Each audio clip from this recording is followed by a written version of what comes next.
Welcome back to Friend or Foe Esports Week 2, Day 1 of our very own Helios League. Bringing you Game 3 of the night, we have Rex Regalius on the blue side, and standing at 2-0, we have In the Trees. I'm personally very excited to see this game as these two teams have been showing us promising performances so far this season. As always, my name is Whirler, and casting alongside me for the final game of the night, we have Found. Yeah, absolutely. It's good to be back. It's good to be here to complete the entire day. I'm a workhorse, but the boys is back in the trees, keep maintaining their roster.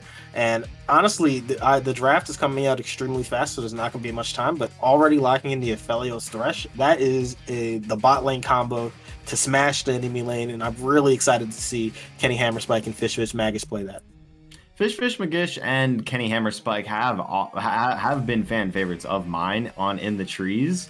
I know that is a little terrible to say, as Broccoli is mostly everyone's favorite player on that team. I like me some Broccoli, but seeing Kenny Hammerspike and Fish Magish pilot a Helios and Thresh, especially after a couple days ago, we saw a riveting performance on an Helios. I want to see more of this champion in FOF, and I want to see more of this champion done right. As we are heading into the second phase of bans, we have a Shen on the table for In the Trees. Yeah, absolutely. And I just have to say, from what Rex Vergalis and In the Trees have picked, the party is going to be down there. The bot lane is going to be fighting. These are probably two of the most aggressive lane matchups you can pick, and then playing into each other is something that they'll consistently be looking for 2v2 kills, and whoever gets the advantage can easily chain kill the other. So I mean, get your friends, get your family. If your mother's not watching, tell her to watch, because this one is going to have a lot of blood in the bot side, especially with Shen being taken and the ultimate being able to come through at any time. I would have to agree, as Rex Regalius are going to have the Viego and Italy taken off the table for them, and finishing up the bans for Rex Regalius, they are taking Rise and Kassadin off the table for In the Trees as we start up this next phase of bans.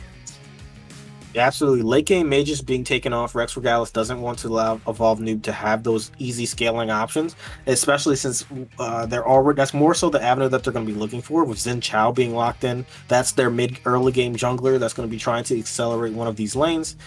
These are really gank heavy on the side of this thing. Thresh being the counter pick. This honestly, not Thresh. Trundle returning to the meta being a counter pick for Xin Chao is extremely strong. The pillar gets so much value even into the Helios, so this is fantastic. Both these teams are drafting very competently, and I'm liking how much on meta we're saying, minus the blue side first pick for Nug.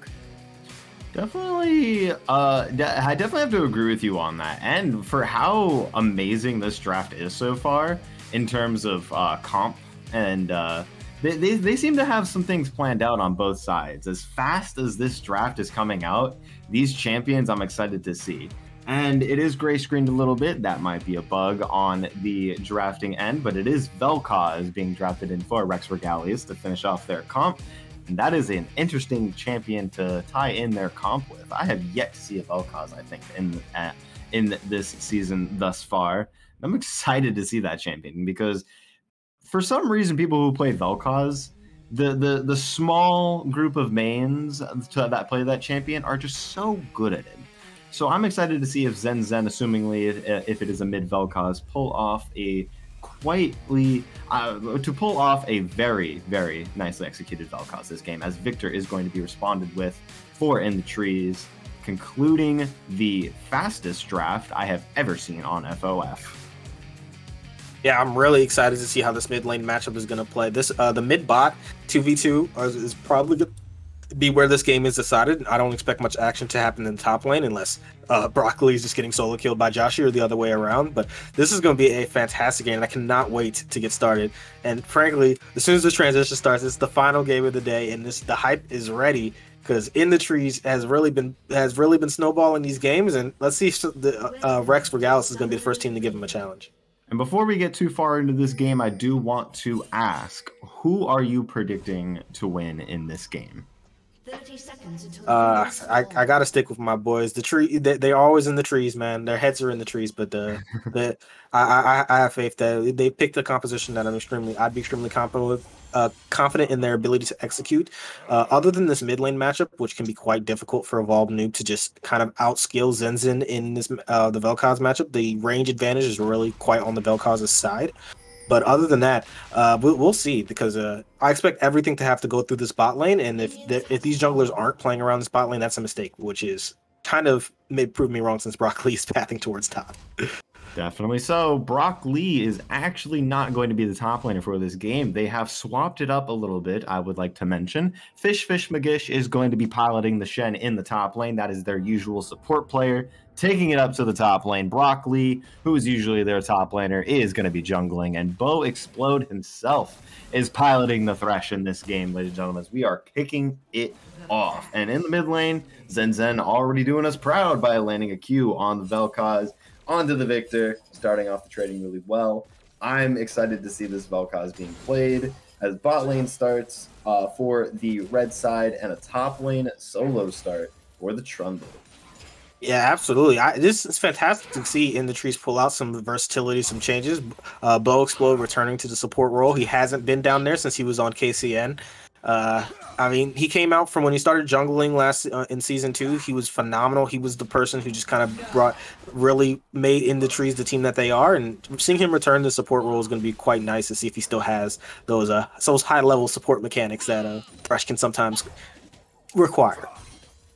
Definitely so. Fish Magish getting an early push onto Joshi's Gnar. I'm excited to see what the Shen has to offer with these guys lane swapping. In the Trees is very versatile with their laners, given that their support is able to flex as well as he is in the top lane. I'm excited to see what Fish Magish can do piloting a top lane champion. Shen not too far off from a supportive champion, but the role itself is definitely the furthest away from support I've ever seen in both position and the way it's played, as Alk Battery and Why You Know Doctor are getting a good push on a Kenny Hammerspike and Bo Explode to start this game off. Junglers are routing on opposite sides of the map, and Brock Lee is already looking at mid as Vel'Koz is pathing downward to get that Scuttle Crab set up for his jungler, so narrowly avoiding the gank just by chance. Absolutely massive wave we just saw shoved into the mid lane, really allowing Trundle to just secure this Scuttle Crab. A lot of pressure coming out, but I do want to give quick note while the game is in a sort of a lost state. There's not going to be that much action in this early game until Xin Zhao paths towards the spot side. To Asian Jesus in the chat, who wants to say that Whirler is the most attractive caster in NA. And frankly, we gotta agree, Whirler is the best. As someone is Kenny Hammerspike is getting in trouble. Oh boy, Kenny Hammerspike gonna be taking an L on that one, as he's taken very, very low from the Nautilus hook. That is very, very good for Rex, as they're getting even more pressure in this bot lane. Already up almost 10 CS for the Kalista. Kalista taking the cleanse in this game to assess the taunt and the Thresh hook mostly out of this game. Come on, Whirler, you gotta say thank you, man. Yeah, let's touch back on what just happened. I guess I'll take it. You know, you can crown me. I surely was not expecting that, but you know, I love being here in general, so I don't mind what you guys think of me, as long as you guys are enjoying the show. With that being said, Kenny Hammerspike cutting his losses, having to pop the potion. And Joshi and Fish Magish still at a standstill. CS is pretty even, and usually when you see a champion like Shen on the top lane, you're expecting him to get deficit in the CS by a little bit. Yeah, absolutely. I'm excited to see how this is going so far. Continue on. Oh yeah, so I was just going to say it's important to note that these junglers did go into a map split situation for their second round. So Trundle did clear out the Wolves and the Gromp from the side of Brock Lee on their second respawn, and he actually left a small wolf up. So Brock Lee did have to clear that out. He's not going to get full advantage on the sip. Trundle is also doing a lot of counter jungling, now being on the enemy Krug. So Rafa has really been trying to find this Zen early and contest these camps. And if you're trying to punish a jungler who hasn't really been in the jungle as often as you may be expecting, since this is an off-roll game, this is something I really, really like, playing aggressive in the early game and making Brock Lee feel uncomfortable. Definitely so, and that's definitely to Rafa's credit. Very good on the Trundle to be able to pressure the Xin Zhao in a way where we have seen Brock Lee in the jungle before, I do believe. Not too sure how comfortable he as a player is in the jungle himself, but Rafa taking the call out and honestly flying with it, I respect it. I definitely do. As the Xin Zhao's responding to that, taking the Mountain Drake for themselves, getting them ahead in the Dragon game. I'm excited to see how this is going because both junglers are very proactive in this game in terms of what they're doing.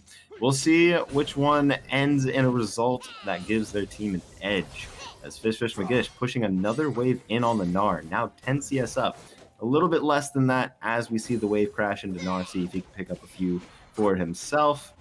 But all across the board, CS is rather even. Yeah, really well done on the side of FFS4. This is a lane he has no business winning, and he's up in CS on the side of Joshi. So, fantastic laning out of the support player, formerly support player, now top laner today. Very fantastic laning so far. And he's been putting in a lot of work getting these wave shoved in to prevent the Xin Zhao from being able to, to allow Xin Zhao to find angles into this topside jungle. So, provided this Scuttle Crab goes over safely, since I believe he knows Zen is there because of the sweeper.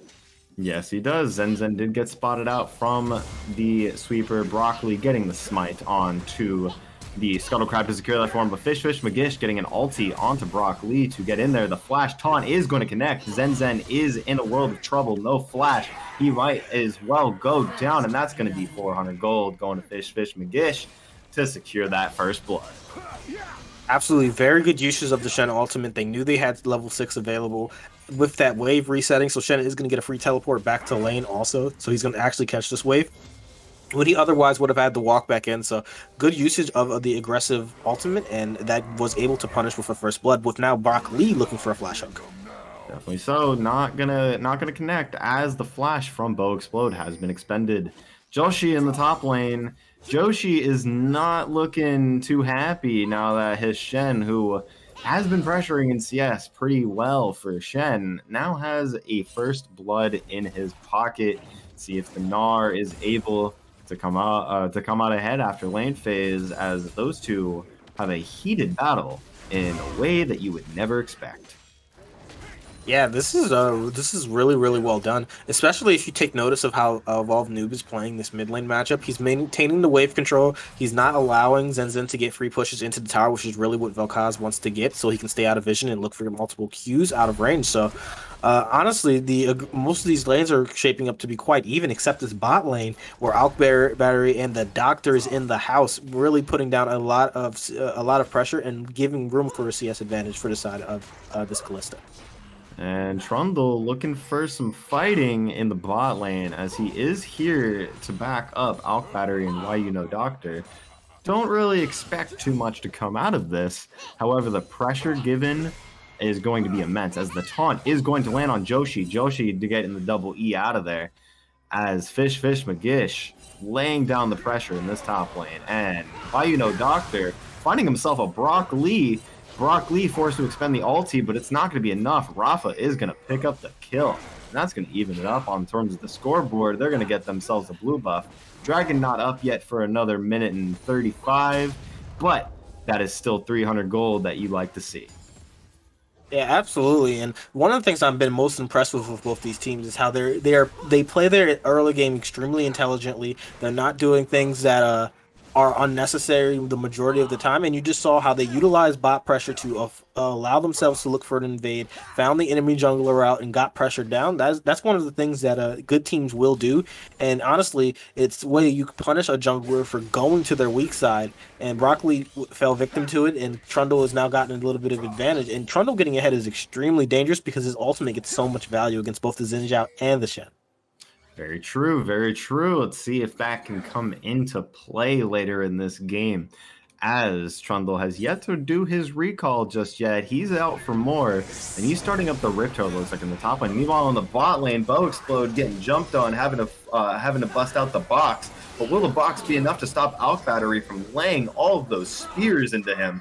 The Ren comes out, and he gets the kill. Meanwhile, on the mid lane, Rafa So assessing that Brock Lee is going in for the gank on Zen Zen, stops his Rift Herald. There's a TP from Joshi as all the Flash Pillar is going to be what does Evolve Noob in. Meanwhile, there's a dive going on the tower, or under tower, as it forces Shen ult. Joshi trying to flash over the wall, does go wide on it, flashes to the side. Brock Lee is going to be able to live off of that.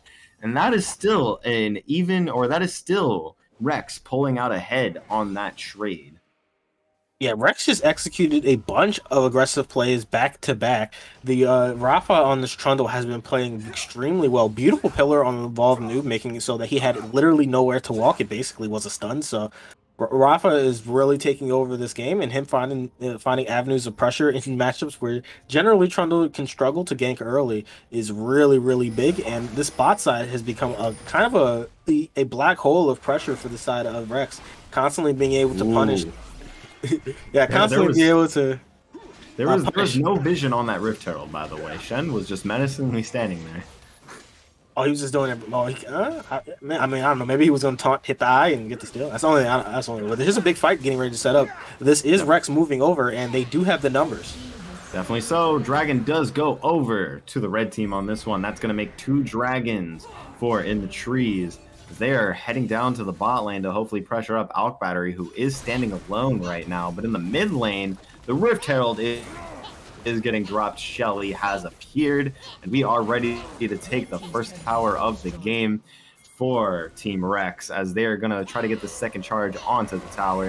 Evolve Noob getting caught out. The Trundle Pillar is going to be enough for Zen Zen to get a full channeled ultimate onto Evolve Noob, and that's going to result in a kill for Rex, and they are 4-1 so far.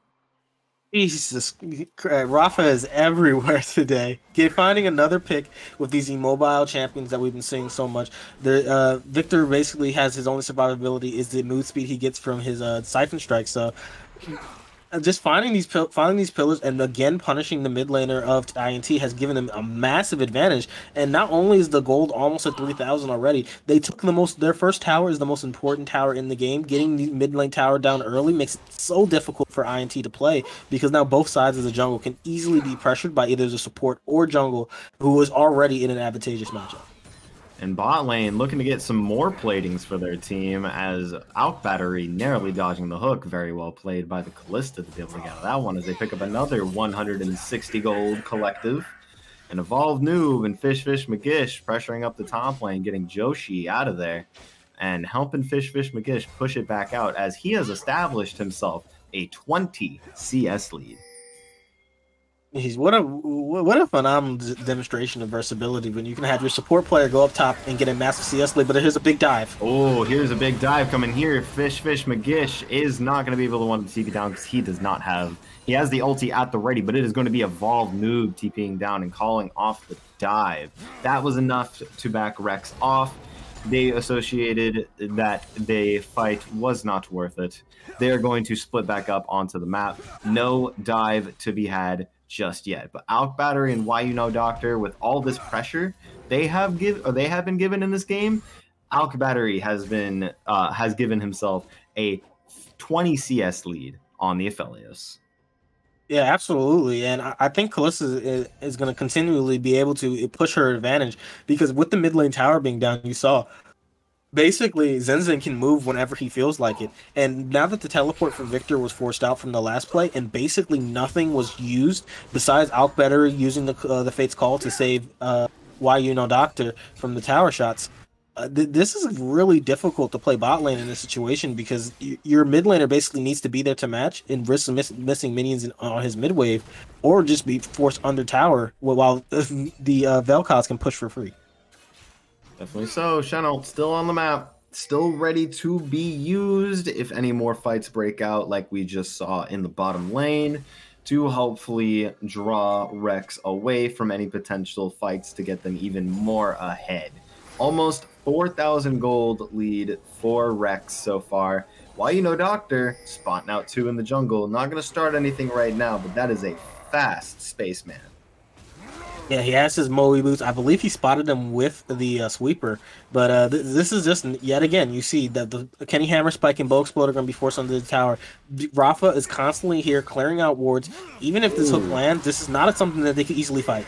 But he's going to Lantern in, Bow Explode, and Brock Lee are now in the fight, and a TP from Vel'Koz is there. Is he going to get the laser? He is, and Bow Explode is going to go down almost instantly because of that. Following why you know Doctor, both supports are down, but Rafa is going to get jumped on by Brock Lee, and he is going to be able to go down while Kalista is kiting Kenny Hammerspike. Kenny Hammerspike with the Crescendum and the Severum. That is a very, very close fight, but it was enough for Kenny Hammerspike to pick up the kill, and that's going to be a 3-for-1 for Team in the Trees.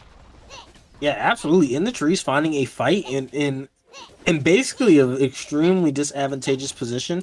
That hook landing and Bow Explode taking that aggressive angle in with the Shen ultimate over the top. That was something that was really crucial to provide them the ability to get that fight off. If Evolved Noob doesn't die here, which he should not because the stun and the phase rush will get him out, that is a massive series of advantages or over to in the trees, but they're still going to be quite far behind because that tower from top lane did take a beating. Joshi got a lot of CS, and unfortunately, he was like 5-10 seconds away from his teleport being available, so he just was not unable to master Shen going down. Yes, sir. As the Shen ult is already halfway through its cooldown, tower is at 1 HP in the top lane, hasn't been taken yet. Joshi catching up in CS a little bit, still 17 down, but that's not too shabby for the Gnar as he has completed his Triforce, which is an important item for Gnar. Well, I guess with the nerfs of Divine Sunder, Triforce is probably going to be the answer that most of the former Divine Sunder champions are going to be moving towards. I mean, he's still technically in a tank matchup though, so I think even with the nerfs, Divine Sunder probably would overall give you more direct damage into Shen. But Triforce on Gnar is something that we did typically see a couple of seasons ago. It does give a lot of damage in the 1v1 if you were going to continue to stack damage items onto that. But yeah, honestly, interesting decision. I think the tech choices for these teams have been really interesting, and there's a lot of like insight you can see since the Trundle has also chosen to go for the Triforce, and he's trying to be a big carry. Definitely so. 2-1. He is pulling up ahead with all these proactive plays. Rafa is looking for the damage himself. As Kenny Hammerspike and Bow Explode have the time in the bot lane to be able to make some plays with the tower, they're going to trade for a bot and top tower. As Xin Zhao is off in the wings, ready to help out. Bow Explode and Kenny Hammerspike as Joshi is headed up into this bot lane. Let's see if they can fight here, as it is 3-1 in the bot lane if something does end up happening. Looks like they're going to back off respectively. And Rafa doing some more counter jungling. We like to see it. Yeah, Rafa has been in the enemy jungle. It almost feels like he's in the enemy jungle more than he's in his own. But yeah, he's constantly going in, trying to find these camps, really looking to punish Broccoli whenever he's away from any of his camps or he doesn't have his smite available. So well done on the side of him playing extremely aggressive early game, especially now that he does have Rift Herald also. So this is a lot of gold that can easily be influx on the side of Rex's side. But they're probably going to need to look to use that Herald onto the bot side, try to open up these tier 2s, tier 1s, and try to expand the advantage that they already were able to create after this landing phase. Definitely so. First Rift Herald secured them both mid towers. Let's see if another Rift Herald play from Team Rex is enough to open the map even more. With a couple patches ago, these side lane towers, the tier 2s on both the bot lane and top lane, 600 gold a piece, which is honestly a generous amount of gold for any team. And the bot and top inner towers are one of my personal, I would say, important objectives in the game, because that can swing a gold for a champion in amazing ways, especially if it's taken solo. Yeah, honestly, it's kind of interesting because Riot has been consistently making changes that incentivize split pushing, but the meta hasn't caught up yet. Like they've been consistently buffing Hullbreaker. They want Hullbreaker to be more of a useful item. They would like to have these tier 2 towers give so much more gold and really punish the enemy team for giving them up. So that's actually would be one of the interesting discussions about the game in general. The fact that we haven't seen big split pushers come back yet. It's only a matter of time. If they buff Hullbreaker more, I can only imagine that item could be super, super amazing. A Zen Zen taking a Thresh Hook, he's going to be taken super low, and I don't see him getting out of this one as Brock Lee is going to be taking the kill this time around. Zen Zen going down for the second time of the game. Not too bad for him, as Team in the Trees are finding any which way they can to get back into this game. Third Dragon of the game coming up in 1:30, and that could be soul point for them.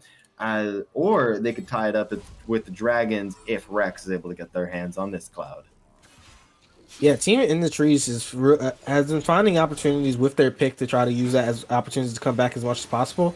Zen Zen kind of meandering around in the bot lane after his team left, giving up a shutdown, gave over a lot of gold to the enemy team. You need to be concerned about that. We saw earlier with Team Girl that the mid game is the most difficult portion of the game to play, and that's where we want to see these teams have some improvement when they need to start moving around the map, collecting up as much CS as possible, and setting up for objectives without getting picked.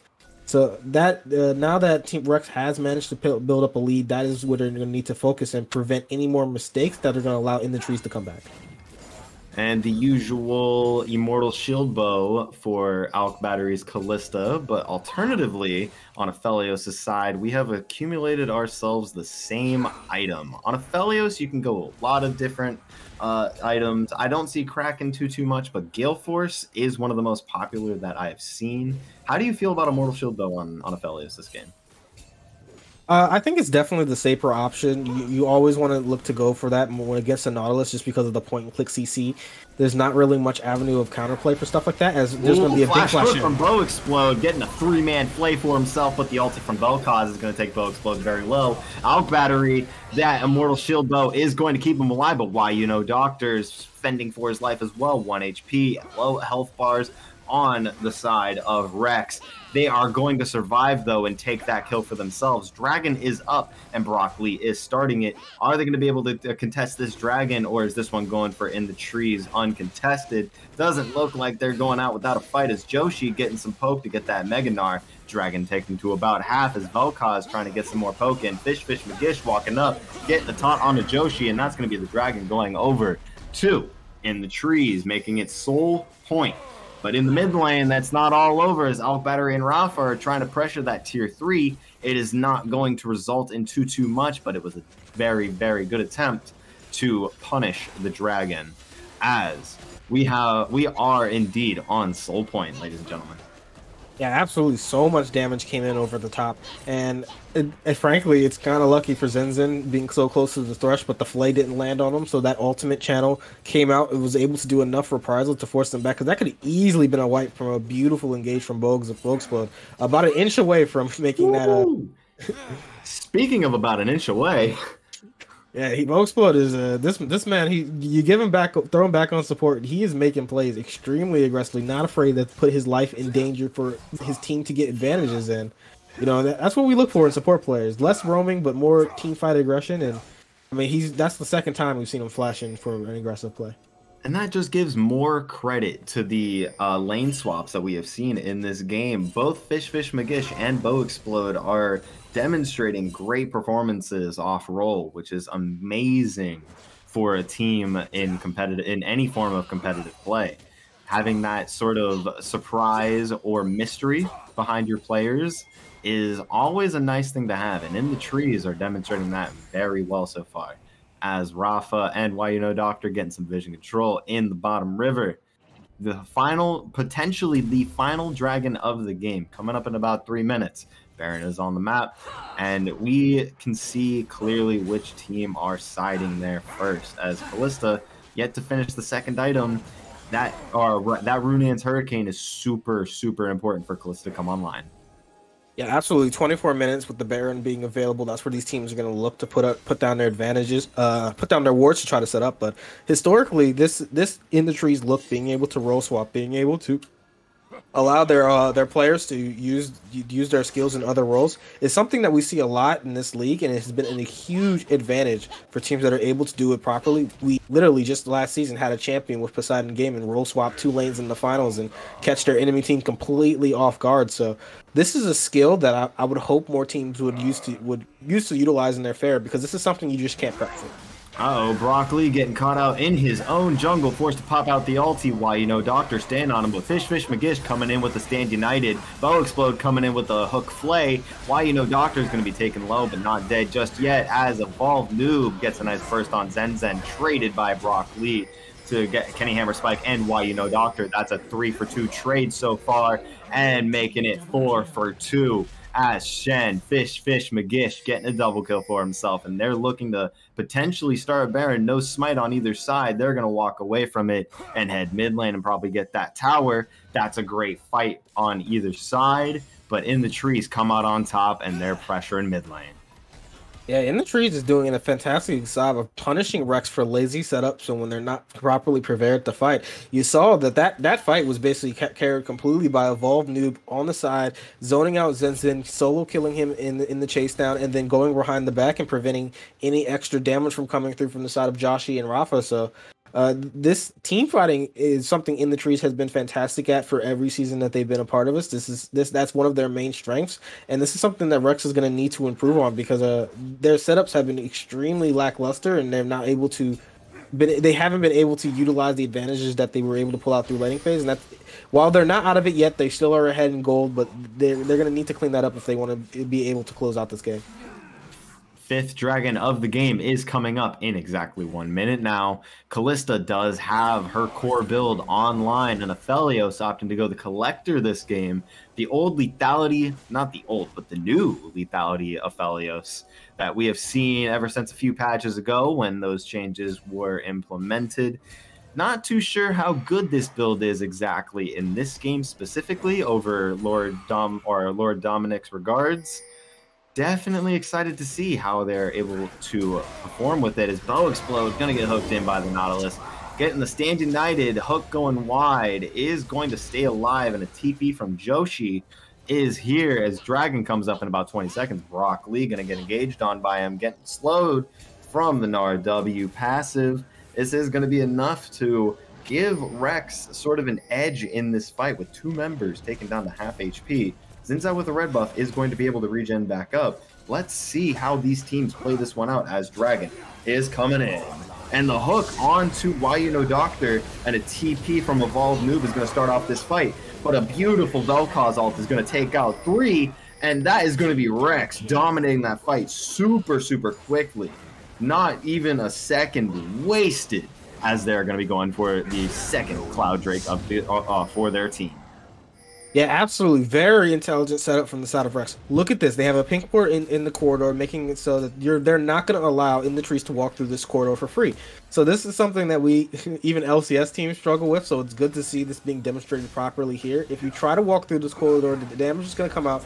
And the engage comes through while Meganar is still available. The Meganar ultimate just comes off before the Joshi goes mini. And all that damage over the top from Vel'Koz made this team fight basically unwinnable from that point. That was a quick fight for 3 kills to 0 for Rex as they pick up the Cloud Dragon. That gives them some good ultimate CDR, and they're going to take it to, looks like, Baron, and they're going to try to get themselves an edge in this game. Gold League going back up to 3,000 ahead, and they can make it even more after this Baron. They're going to start this one up.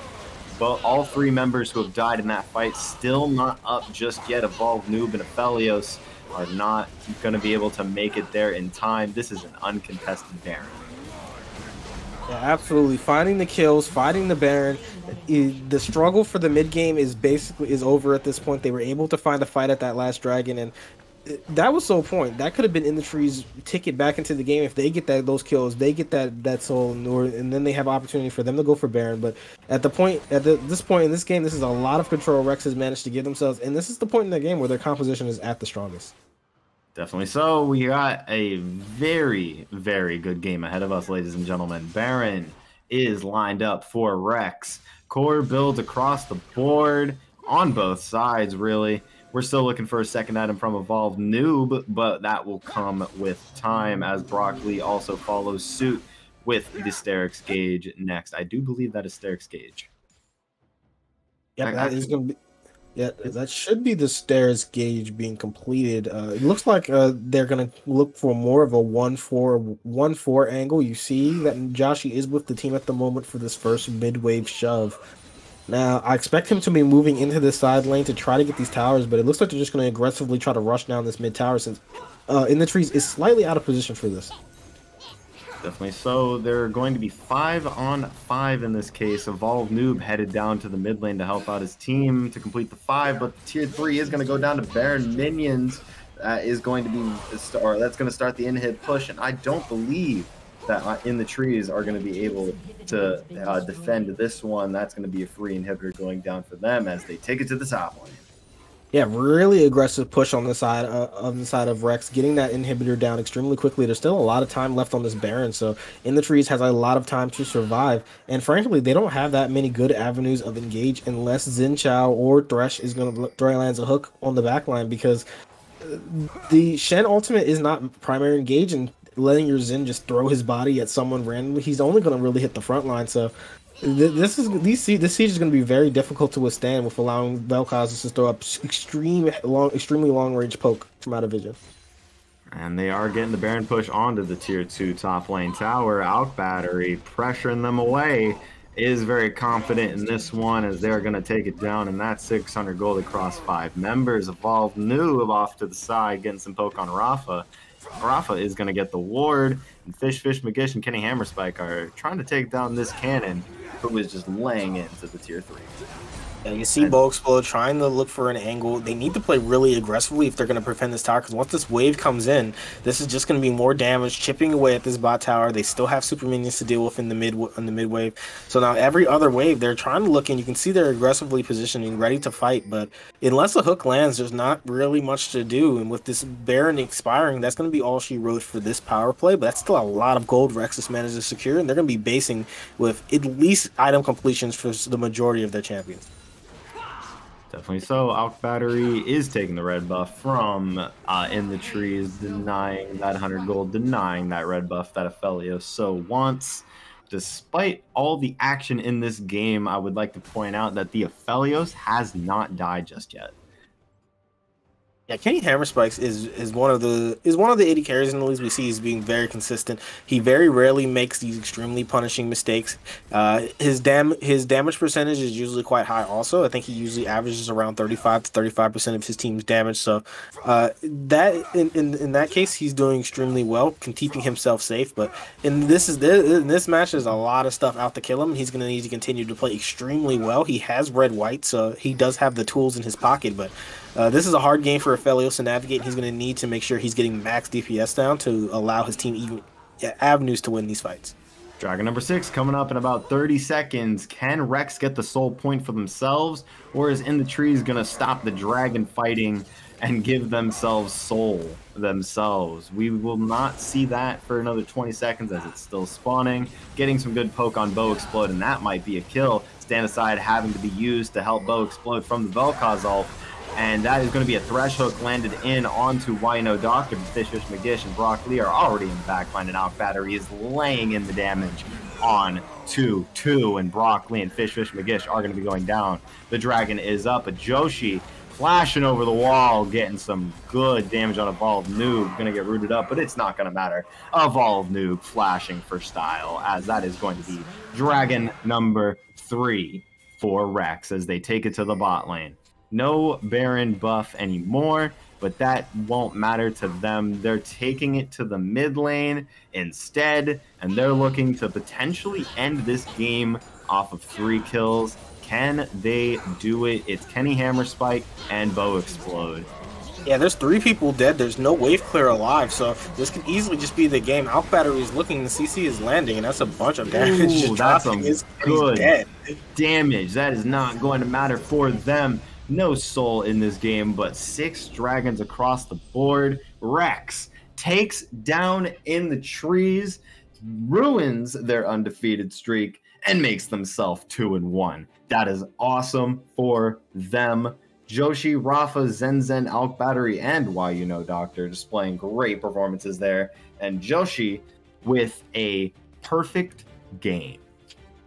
Yeah, it looks like Team UB lives on yet again with their, I believe their coach, or he, I know Josh Lee participated in their team somehow, but one of the best regular season teams that we've had, and him coming in, making his own team, he played a very good game, was extremely aggressive. You see how much damage that Zen Zen was able to put out with this Vel'Koz. If Vel'Koz is not pressured and there's not any ways to reach him, he can just put out massive amounts of DPS, and Rex played a fantastic game. They did a lot of things better than in the trees today, and frankly, the areas of improvement that all these teams have been making week on week is something that FOS takes a lot of pride in. All of our teams are always constantly improving. Mistakes aren't generally repeated, and that's something that Rex seemed to take for heart because their games this week look completely different from their games last week. As they cleaned up that early game and managed to secure a really big win against a top team. I said it before in Champ Select when the Vel'Koz pick was locked in. I have seen Vel'Koz mains in action, and as few of them as they are, they display incredible performances, and Zen Zen did not fall short of that. Zen Zen displayed a beautiful Vel'Koz here on Summoner's Rift on FOF tonight, and I was proud to see it.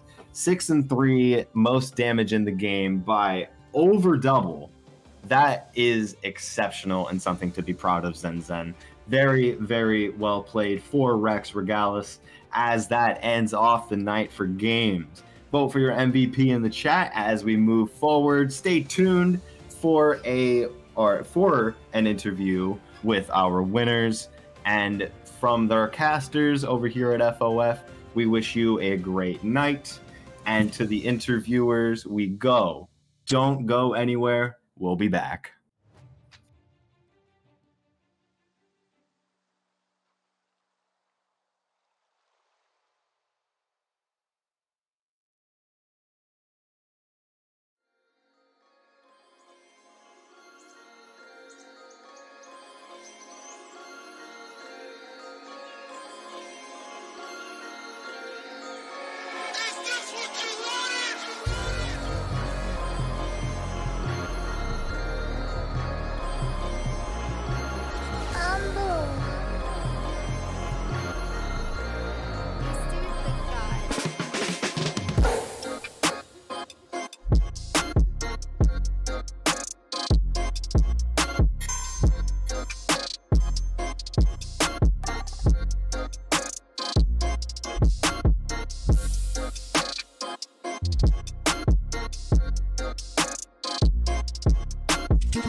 Hello everyone, Chris Edgeworth here for our final interview of the day. I am joined by Rafa, the victorious jungler from Rex Regalis. How are you feeling after the big W today? I'm feeling really proud of my team. Last week, after our loss on Friday, we had a big sit down and we just wanted to talk about like, okay, what is the identity of our team? And honestly, we get so much more out of losses than we do wins because we're incredibly more motivated to make sure that we don't fuck up the next time we're on stream.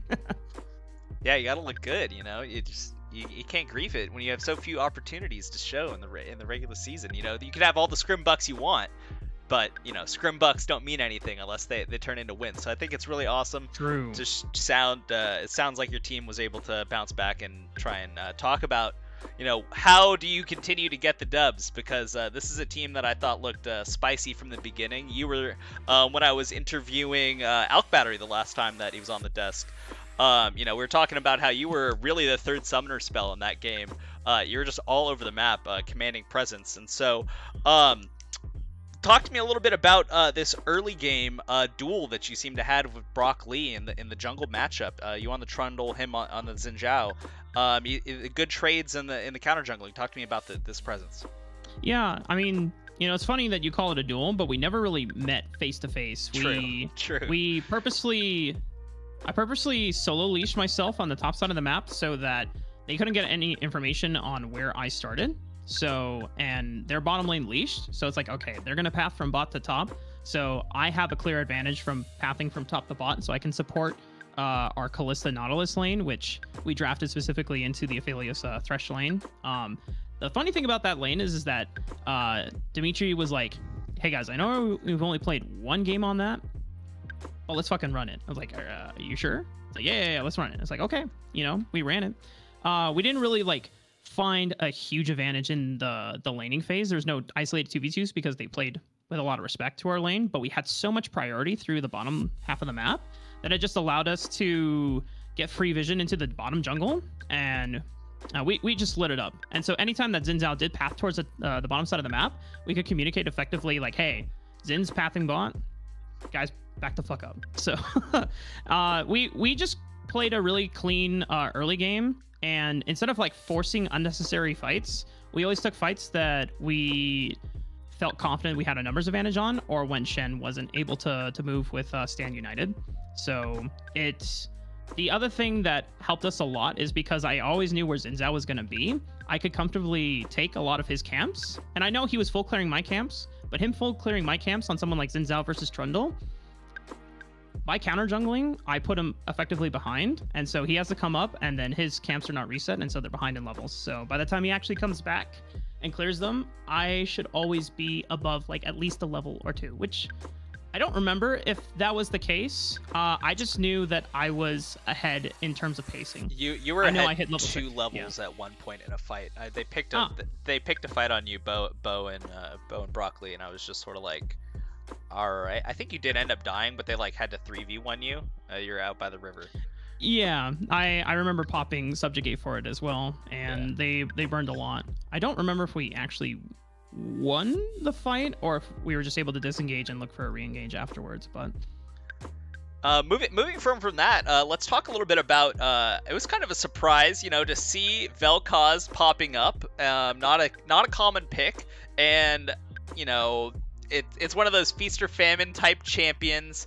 You either see the Vel'Koz that's Calamari, or you see the Vel'Koz that is the Leviathan Cthulhu that is absolutely wreaking havoc, and this was a Cthulhu game. So talk to me a little bit about some insights on drafting this Vel'Koz and the damage that Zen was able to dump out in these fights. I think this was just Zane's safest blind pick at the moment. When we got into the draft, we knew they didn't really have any reliable ways of being able to access the backline, so we could lock this in, and we looked at the champion pool for, I don't know, the Victor, and Zane just said, yeah, there's nothing that this guy could play that could take advantage of Vel'Koz. So that was our most comfortable pick, and it gives us strong team fighting. Honestly though, a lot of the mid-game fights, he had good ultimates, but there weren't any like team fights where I felt like securely like, oh yeah, that we just won the game, until Josh set him up with the Gnar. I just want to say, This team threw 4 or 5 jungle bans against me. You're banning out the wrong person, guys. I'm like, if you, if Josh gets Gnar again, I don't know what to tell the rest of the league. That if you give Josh Gnar, it is actually asking for a loss. That's all I'll say. Yeah, he was truly a tyrant on this Gnar in this game. Even when he wasn't in the fights, it was just like, oh, this guy's he's just pushing my lane again. Like every time this Shen left, it was just. If he wasn't showing up to the fight, Joshi was just pushing wave and just being a terror in the side lane. You know, just what more can you ask for out of a Gnar in this side lane? Well, yeah. Oh, go ahead, please. No, just yeah. I mean, there's a lot of times that like we can theoretically like talk about like which champions can you ban out. You know, which one of us have like small champion pools. But I look at our team, and honestly, we don't have shallow pools on our team. There's obviously champions that we feel more comfortable in and we can play in a variety of situations, but yeah, I don't know. I just don't think that you should allow Josh to ever have Gnar. And like Dimitri said, we feel charitable on giving out advice like this because we want our opponents to play at our best. So it feels more satisfying when we win. So it sounds like the answer to my next question is already obvious, but how are you feeling about your chances having seen, you've played your 3 games, you've been able to see other people playing their matches. Where do you place Rex amongst these people, amongst these teams? Honestly, the only reason why we lost Friday is like I don't want to disrespect the other team that beat us because they beat us fair and square from RLS, but after the conversation we had, we realized that we've been playing the game way too scared. Like we are giving our opponents way too much respect and giving them kind of like this god mode complex of like, oh shit, you know, these guys are insanely better than us, and so we have to play super safe, we have to play reserved, we can't go for risky plays. And after our conversation, we were just like, all right guys, this mentality is so stupid. Like we don't need to be scared. We can just play the way we want to play, have no fear, and we'll actually just be the better team all day, every day. I'm pretty sure I heard you use that button on a broadcast before, and I forgot that you had it. That was awesome. Well, gotta bring it out at least one time. Oh, of course, yeah, break it out, man. So Rafa, thanks so much for this interview. This was a lot of fun and very insightful. Hopefully, some of these teams are listening, and maybe they'll stand a better chance, you know, with a little bit of free help from you. So, before we step away, do you have any final thoughts you'd like to leave with us on the desk? Any final banter you didn't get a chance to get out? Any shout-outs you'd like to leave us with? I'm really proud of my team. I think considering that none of our 4 coaches ever show the fuck up and we have to do all the draft planning ourselves, I'm really proud of how we are able to identify as individuals what our problems are and how we're able to improve at a drastic rate for the next game or the next match. And for the rest of the league, no more disrespect, you know. We're gonna have fun when we play against you guys, but we're playing to win. So just be prepared. All right, sounds like the gauntlet's been thrown down. It'll be exciting to see how Rafa and your team you can turn out with the rest of the season going on. Congratulations again, and congratulations to the rest of the team of Rex Regalis. And folks, that's the end of our broadcast today. We'll be back tomorrow with another set of games, so don't go away too fast. We'll be back tomorrow with our 4th day of Helios. So please join us at hopefully 4:30 Pacific Standard Time. Let's pray. All right, folks, that's it for us on the broadcast. Yeah, Prage indeed. We need him in the chat. Prage for the no FFs. All right, folks. We will see you tomorrow, hopefully. 4:30 Pacific Standard Time for Helios, Day 4. Be well and have a good night.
チュンチュン丸です。